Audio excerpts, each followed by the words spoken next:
Assalomu alaykum YouTube chorva ishqibozlari. Bugungi obzorimizda 21 bosh cho'rni piyozdra bo'g'oz xonajinlarimizni qanday emlanayotgani haqida ma'lumot berishga harakat qilamiz. Hop.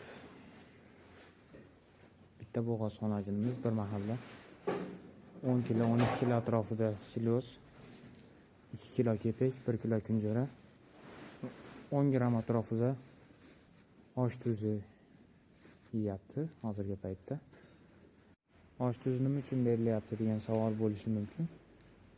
Osh tuzining ichida mollarimizga foydali bo'lgan vitaminlar bor.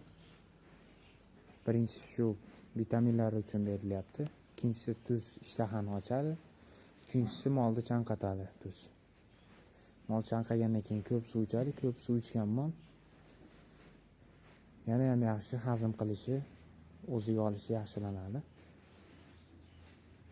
Shuning uchun osh tuzi berilyapti.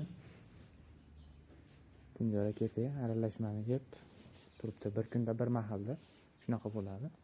Ertalab 10 kilo 12 kilo silyoz, 2 kilo kepek, 1 kilo kunjara.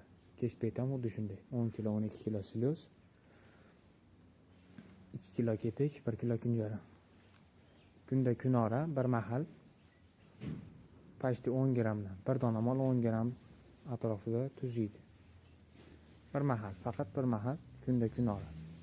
Ko'pi ham zarar qilishi mumkin.